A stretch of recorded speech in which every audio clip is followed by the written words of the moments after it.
我请爸妈吃大餐，庆祝他们结婚纪念日，消费2000，结账时服务员却递来一张62000的账单，账单不对，服务员递给我一张纸条，一位先生把他儿子6万元的升学宴记在您账上了，还留了张字条说他是您叔叔，记账是经过您授意的。看着那张漏洞百出的字条，直接拨通了110。喂，警察同志，我在鸿运酒楼被人诈骗了，金额6万。挂了电话，摘下腕上的机械表，用手指轻轻摩挲表盘边缘，我的眼神瞬间变得锐利。穷叔叔大摆升学宴，让我当冤大头，还非说经过我授意，这简直是荒唐！我感觉一股火直冲脑门，死死攥紧拳头。今天是爸妈结婚纪念日，不能让这破事坏了他们心情。一想到他们还在那儿开心的吃着饭，我不断深呼吸，让自己保持冷静。我回到包厢，脸上重新挂上温和的笑容，把手机放桌上。怎么去了这么久？没什么，跟经理聊了2句。来，爸，我再给您倒杯茶。我刚拿起茶壶，手机就在桌上疯狂震动起来，屏幕上弹出一条一家族群的消息，紧接着一段语自动播放，正是叔叔陈保国那得意洋洋的声音。陈浩，你小子行啊，这升学宴办的真排场。放心，你孝敬叔叔这事儿，叔叔已经替你跟你爸妈说了，他们都夸你懂事呢。包厢里一片死寂，他们看向我，一脸困惑和不解。陈保国嚣张的语音戛然而止，账单不对，父母正满脸困惑地看着我。一个客户发酒疯，没事儿，爸妈你们先吃。什么客户啊？大晚上的。我去趟洗手间，顺便去前台，工作上的事儿，我马上回来。警察同志，误会，都是误会。这位陈先生是我们酒店的贵客，他叔叔办宴席，一家人嘛，沟通上有点小插曲。先生，是你报的警，说有人冒用你名义消费6万多。是的，我今天只在这里订了一个家庭聚餐的小包厢，对这笔6万多的升学宴消费，我完全不知情，也从未授权。陈先生，话不能这么说。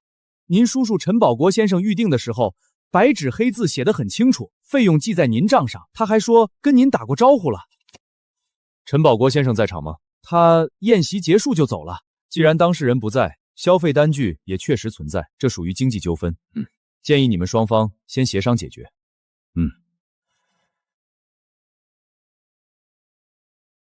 如果协商不成，可以走法律途径。陈先生，你看，警察同志也说了，这是家事。咱们酒店开门做生意，总不能让我做亏本买卖吧？这账您看是刷卡还是转账？王经理，我现在怀疑的不是家事，而是你们酒店的管理流程。我们酒店的管理，我们是5星级，流程能有什么问题？问题很大，一笔超过6万元的消费，在没有得到我本人电话、短信或任何书面签字确认的情况下，仅凭第三方的一面之词就记在我的账上。王经理，你是专业的，这符合你们的财务规定吗？陈保国先生是您亲叔叔，他说的话我们当然信。亲兄弟还要明算账，如果今天任何一个人自称是你们某个 VIP 客户的亲戚，就能随便挂账几万块，你们酒店的信誉还要不要了？这事儿要是传出去，以后谁还敢在你们这儿存酒？我不是不讲道理的人，你把那天的预订合同拿给我看，我要核实一下，我叔叔到底是怎么授权的。你等着。王经理，看到了吗？这在法律上叫表见代理，不成立，因为我从未有过任何行为让你们酒店有理由相信我叔叔可以代表我，如果真要追究，你们酒店存在重大审核失误，是要负连带责任的。陈先生，你别激动，你看这，我给你一个解决方案，也给你们酒店一个台阶下。今天这笔账我不可能付，但我可以不追究你们的失误，也不会向媒体外光。我需要3天时间，我自己去找到我叔叔，让他来结清这笔钱。3天？3天，这3天里，你们酒店不能以任何方式骚扰我或者我的家人。3天后，如果问题没解决，我们再谈下一步，可能是法庭上谈，你觉得呢？好，就按陈先生您说的办。3天，我等您消息。我从酒店旋转门出来，刚松下一口气，叔叔陈保国黑着脸，大步流星地冲到我面前，刺耳的呵斥声就迎面而来，身后还跟着几个亲戚，将我们团团围住。陈浩，你出息了啊！为了点钱，把警察都叫来了，我们老陈家的脸都被你丢尽了。是啊，小浩，有话好好说嘛，怎么能报警？这传出去多难听。叔，这不是钱的事儿。不是钱的事儿，那你告诉我是什么事儿？你弟弟升学，光宗耀祖的大喜事儿，我这个当叔叔的帮你张罗，帮你撑场面，我错了吗？你没有经过我同意，就用我的名义记了6万多的账，我那是帮你尽孝。你爸妈年纪大了，你不方便出面，我这个当亲叔叔的替你出面。怎么？你现在在城里赚2个钱，就看不起我们这些穷亲戚了？嫌叔叔给你花多了？这孩子太不懂事了。我以为你懂事了，会感激叔叔，没想到啊，你这是要让你亲叔叔去坐牢吗？啊，我一把屎一把尿也帮你带过几天，你就这么回报我的？回报？这简直是勒索！叔，这里人多，车也多，不安全，我们回家说。回家说？我告诉你，这事儿没完。各位亲戚们，我心里苦啊。我这个当叔叔的真是掏心掏肺为了白眼狼了。小浩出息了，嫌花钱多不认账，还报了警要抓我，说我诈骗，亲侄子把亲叔叔送进大牢。怎么能这么说？没人情味儿了。我刚进门就看到爸爸布满血丝的双眼，茶几上的手机屏幕还亮着，家族群里那些刺眼的聊天记录不断滚动。你叔叔说的是不是真的？你真的为了钱要去告你亲叔叔？爸，事情不是您想的那样，是叔叔他……我不想听，我就问你，你是不是报警了？是不是要让你叔叔没脸，让我们全家都没脸？是他先冒用我的名义消费了6万2，我报警是为了自保，是为了把事情说清楚。你把警察叫来就是最大的说清楚，那是你亲叔叔，他就算有错，那也是我们的家事，家丑不可外扬，你懂不懂？爸，这不是家丑，这是欺诈。如果这次我认了，下次他是不是就敢拿我的身份证去贷款？原则问题不能退让。原则？你的原则就是把枪口对准自家人。我从小怎么教你的？要孝顺长辈，要团结兄弟。你叔叔再不对，他也是我一母同胞的亲弟弟。你让我以后怎么去见列祖列宗？那我的钱就不是钱吗？我辛辛苦苦挣来的钱，就活该被他这么糟蹋。爸，您讲点道理。道理？最大的道理就是亲情。为了几万块钱，你连亲叔叔都不要了？你跟我讲道理，我没你这个儿子。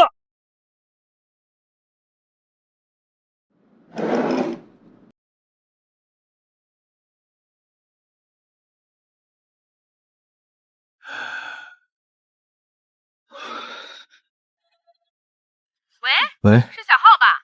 我是你三姑啊！你这孩子怎么这么不懂事呢？你叔叔那都是为了你好。现在你满意了？全家都来看我们笑话了。我的手机不停震动，老式座机也响个不停。我爸死死盯着那部电话，颤抖着手猛地抓起话筒。喂，大哥，你可算接了，你可得好好管管陈浩，哪有侄子这么对叔叔的？都快被他气出病了。现在整个家族群都炸了，说你们家出了个为了钱六亲不认的白眼狼。你可是我大伯哥，我们能眼睁睁看着你一辈子的好名声被这不懂事的孩子给毁了吗？他叔叔帮他撑场面，他倒好，反咬一口，这不是让全村人戳你脊梁骨吗？说你教子无方啊！爸，您别听他的，他就是故意挑拨离间。挑拨？你是不是报警了？是不是要告你叔叔？是，可那是因为他做错了事。爸，您清醒一点，现在不是面子的问题，是……闭嘴！我一辈子的清白，一辈子的脸面，就因为你全没了。爸，您吃点东西吧，您晚饭都没吃。您相信我，我会处理好的，我不会让您难做的。但是这件事，我们不能退。处理好？你所谓的处理好，就是让所有人都知道，我陈国华的儿子是个不孝子，是个为了钱连亲叔叔都能送进警察局的冷血动物。我不是，我只是想讨个公道。公道？在亲情面前，你跟我谈公道？你叔叔从小是怎么对你的，你都忘了？你小时候掉进河里，是谁第一个跳下去把你捞上来的？是你叔叔。现在你就要为了那几万块钱把他推进火坑里去？那都是过去，一码归一码。没有一码归一码。我告诉你，只要我活着一天，我就不允许你这么做。你要是敢再去找你叔叔的麻烦，你就先从我的尸体上跨过去。爸，你怎么了？我爸指着我满脸痛苦，话音未落，身体一软，缓缓倒了下去，吓得我慌了神，猛地扑过去。爸，您怎么了？不会的，爸。你是病人家属吧？病人是急火攻心、情绪激动导致的，但需要住院观察。急火攻心，是不是因为我？这段时间千万不能再刺激他了，具体原因我们不干涉。总之，避免情绪大起大动。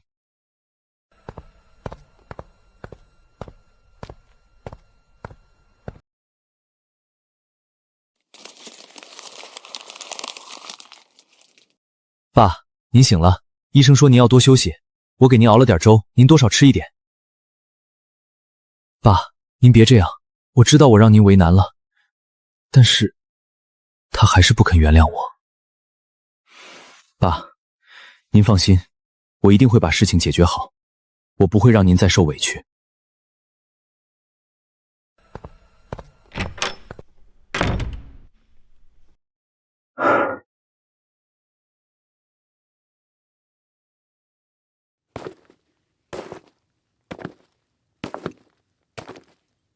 小伙子，这签名看着不像代签授权那么简单啊！我对着的酒店预订单发呆，耳边突然传来苍老的咳嗽声，猛地抬起头，茫然看着眼前这位戴着眼镜的老大爷。您说什么？我说这签名签的龙飞凤舞，但笔锋游移，收笔的地方有个不自然的停顿，这可不像一个替人办事、理直气壮的授权名，倒像是心里有鬼。怎么，小伙子遇上麻烦了？我真的不知道该怎么办了。我跟他讲道理，他跟我耍无赖；我跟家里人解释，他们都觉得是我不孝。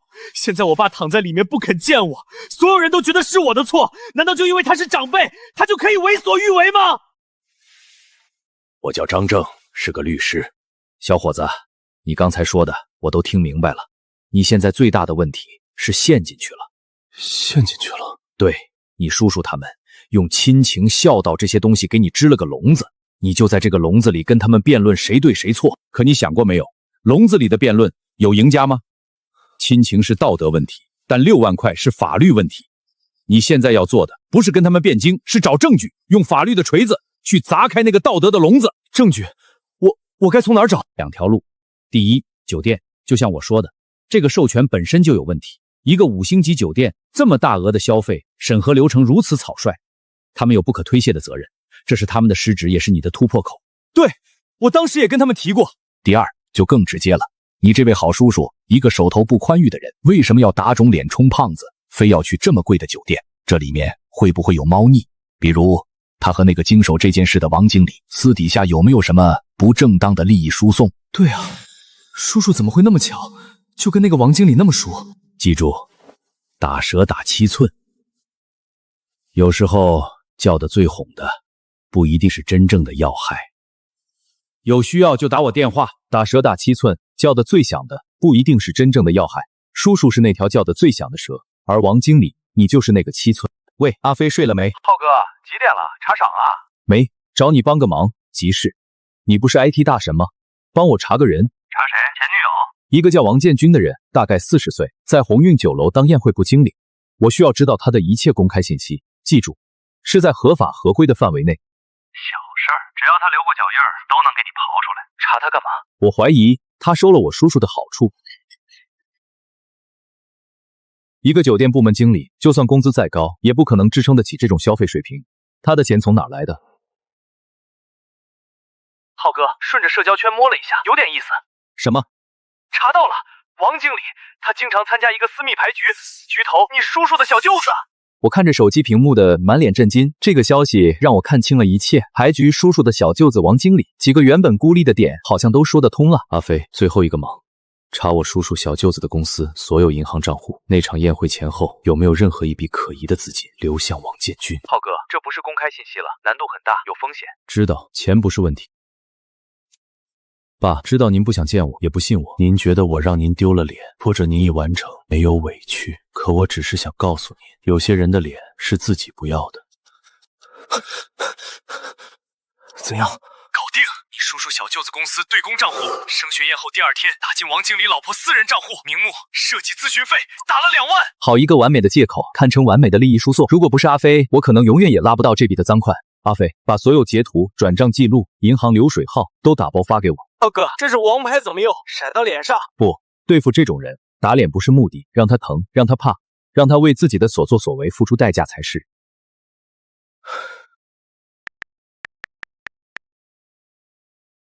天亮了，我已经以你代理律师的身份起草了2份律师函，一份会直接发给鸿运酒楼总部的法务部，并附上王经理涉嫌职务侵占和商业贿赂的初步证据；另一份会用特快专递寄到你叔叔陈宝国的家里。谢谢，张律师。不用谢我，这是你应得的公道。好好睡一觉吧，小伙子。明天开始，该睡不着的人就不是你了。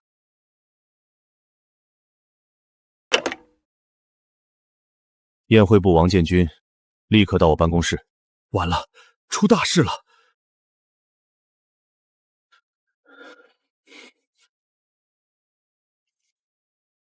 王经理，坐。总监，您找我是不是有什么急事儿？你自己看。总监，这都是误会。那个陈浩，他就是个小屁孩，胡说八道。那个钱，那是我老婆做兼职，给别人设计图纸的费用，跟酒店业务一点关系都没有。哼，是吗？设计咨询费。王经理，你老婆是学建筑设计的，还是室内装潢的？据我所知，他一直在家带孩子，偶尔在小区门口卖点菜。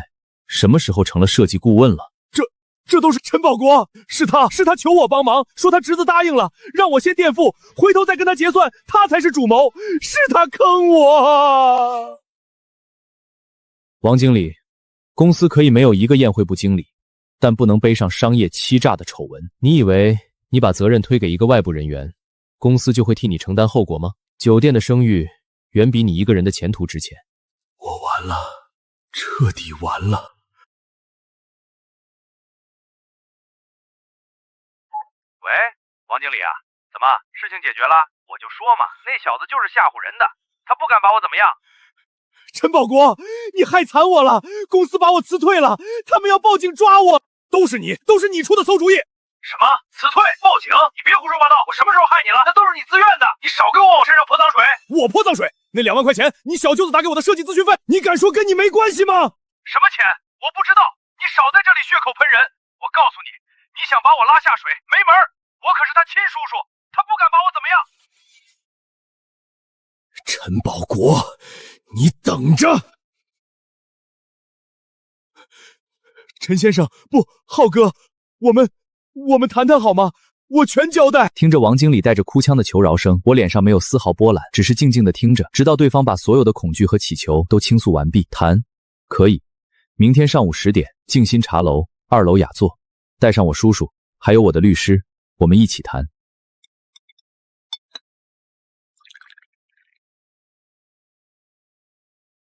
陈浩，你总算想通了。我就说嘛，一家人有什么事不能关起门来好好说，非要闹得这么难看。这位就是你请来的律师啊？一把年纪了，不在家好好待着，出来掺和我们家的家事干什么？我告诉你，清官都难断家务事。陈先生说的对，家务事外人确实不好插手。不过嘛，诈骗和商业贿赂可就不算家务事了。你胡说八道什么？浩哥，都是他指使我这么干的。那2万块钱也是他让我找他小舅子打给我的，我有人证。王经理颤抖的手指指向我的叔叔陈保国，陈保国脸上的得意和不屑还未完全褪去，就迅速被震惊和难以置信所取代。很快，那张脸长成了猪肝色。王建军，你个吃里扒外的王八蛋，你敢血口喷人！我血口喷人？陈保国，是你一步步把我推进火坑的。现在你想自己爬出去，把我一个人埋了，没门儿！我什么时候把你推进火坑了？我平时怎么对你的？请你吃饭，带你打牌，你就是这么报答我的？你个忘恩负义的东西！报答？你那叫报答吗？你那是拉我下水！你以为我傻吗？你以为我没给你留后手吗？大家听听，都听听，这是谁的声音？王老弟，这事你放心办，我那侄子在城里混得不错，但就是个死脑筋，抹不开面子。你就跟酒店说他受益了，费用记他账上。他要问起来，你就说是我说的，他不敢把我怎么样。你敢录我音？我不但录了音，我还截了图，看看事成之后那2万块的好处费1分都不会少你的，这是你亲口承诺的吧？还有这个话术我都教你了，照着说就行，出了事儿我兜着。陈保国，你不是说你兜着吗？你现在倒是兜一个给我看看啊！你个狗东西，我弄死你！来呀，谁怕谁？大不了一起进去。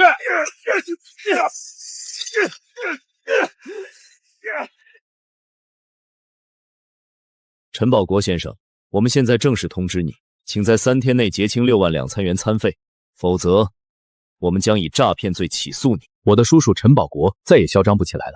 他原本还想反驳王经理的指控，但法务总监的冷脸让他去了所有希望，再没了破口大骂的底气，只能坐在椅子上发呆。陈先生、张律师，非常抱歉，对于王经理的个人行为以及酒店在管理上的疏忽，给陈先生和您的家人造成的困扰和伤害，我代表酒店向您致以最诚挚的歉意。经过我们法务部的连夜核查，王经理在未经本人明确授权的情况下，擅自将宴会费用记在陈浩先生名下，并涉嫌收受不正当利益，严重违反了酒店的规章制度和职业道德。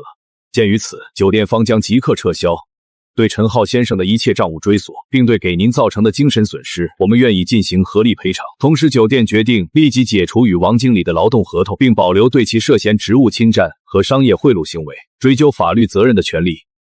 法务总监的处理，我们表示认可。但赔偿事宜还需要进一步协商。我接受酒店的道歉，但我的父亲因为这件事到现在还躺在医院里。他所承受的痛苦和羞辱，不是一句道歉或者一点赔偿就能弥补的。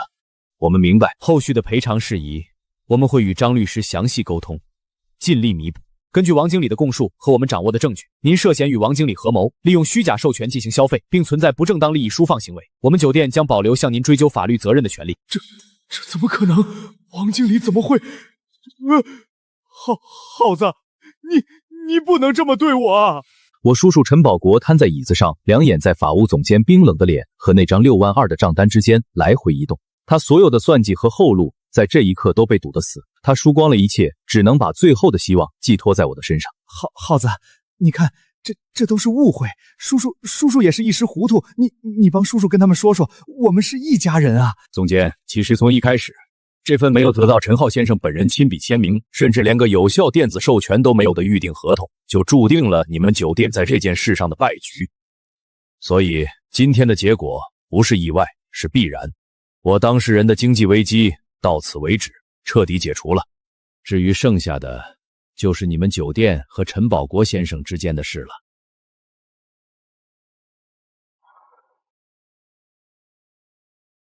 儿子，你快回来！你叔叔刚才打电话给我，哭着说你要把他送进监狱，还要让他倾家荡产，这到底是怎么回事啊？我听着我妈在电话里焦急的哭诉，瞬间心灰意冷，无奈的闭上眼，深吸一口气，脑海里已经浮现出叔叔那张痛哭流涕、颠倒黑白的脸，最后的挣扎，卖产时亲情绑架，终于还是来了。妈，您别急，也别信他的，我马上回来，等我回来再说。各位街坊邻居啊，你们给评评理！我就是一时糊涂，想给孩子撑个场面，我侄子他就要把我往死里逼呀！6万多块钱，这是要我的命啊！我们可是亲叔侄，血浓于血呀！哎呦，这叫什么事啊？这侄子也太狠心了吧！怎么说也是亲叔叔。叔，地上凉，别把婶婶和弟弟冻坏了。有什么事进屋说吧。耗子，你终于肯见我了，叔叔知道错了，你饶了叔叔这一次吧。爸妈，开门，让叔叔他们进来。你非要做的这么绝吗？把我逼死，对你到底有什么好处？陈保国扭曲的脸上只剩下狰狞，他嘶吼着，试图用威胁来挽回一丝颜面。你非要做的这么绝吗？把我逼死，对你到底有什么好处？叔，你是不是觉得只要我没有证据，你就可以一直这么演下去？演什么演？我说的都是实话，我就是一时糊涂，想给你爸，想给你家孩子办个升学宴，怎么就成逼你了？叔，有些事不是你说了算，也不是我说了算，事实会说话。这是什么？这有什么？王经理他老婆做点兼职怎么了？兼职？那我们再来听听王经理的兼职是怎么做的。陈保国，你害惨我了，公司把我辞退了。他们要报警抓我，都是你出的馊主意。那2万块钱，你小舅子打给我的设计咨询费，你敢说跟你没关系吗？什么钱？我不知道，你少在这里血口喷人。我可是他亲叔叔，他不敢把我怎么样。保国，这都是真的，你真的……叔，现在你还要说你只是一时糊涂吗？还要说我是在逼你吗？哥，你真要看着你亲弟弟被送进去吗？我可是你唯一的弟弟呀！从小到大，你什么时候不管我了？陈保国他死死拽着我爸的衣角，不停地哭求。那张曾经饱经风霜的老脸，此刻再也没有一点体面。我爸嘴唇颤抖，眼神在陈保国和我之间来回徘徊，内心正经历着前所未有的撕扯和挣扎。哥，你真要看着你亲弟弟被送进去吗？我可是你唯一的弟弟啊！从小到大，你什么时候不管我了？你不能眼睁睁地看着我倾家荡产啊！保国，你糊涂啊！够了！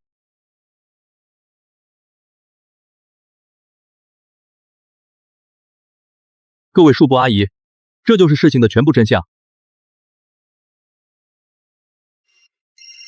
保国，这是真的吗？王经理他真的指使了你？老三，你到底干了什么？小浩，这到底是怎么回事？谁啊？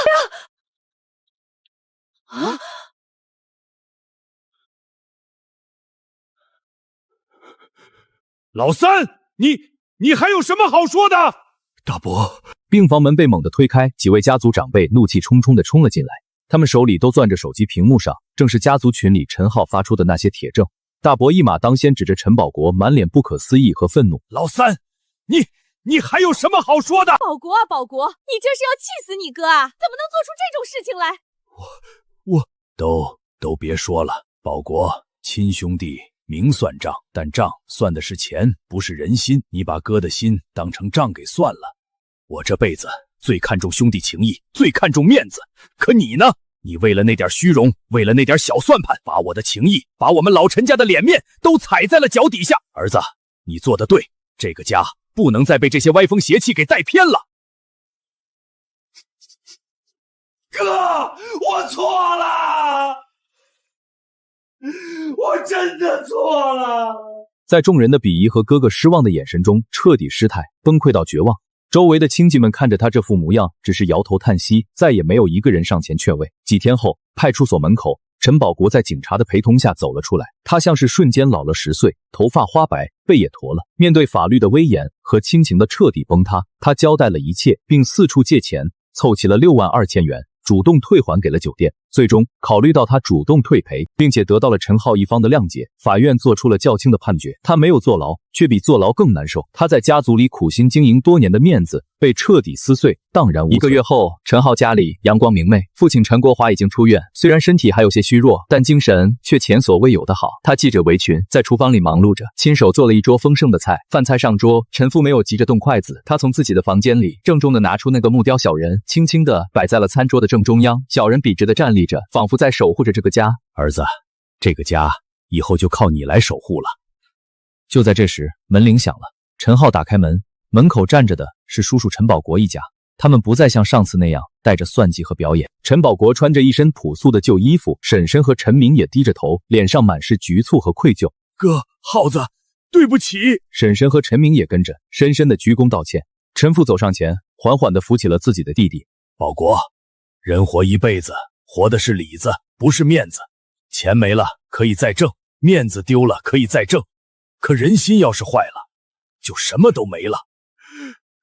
哥，我真的错了。叔，过去的事儿就让它过去吧，只要你们好好过日子，我们还是一家人。一家人围坐在一起，桌上的饭菜冒着热气。陈父给陈保国夹了一筷子菜，陈保国红着眼眶，默默地吃着。所有的恩怨，所有的算计，都在这顿饭里渐渐消融。窗外阳光正好，微风和煦，所有的阴霾都已散去。一个家庭在经历风雨后，重新找到了属于他们的温暖和安宁。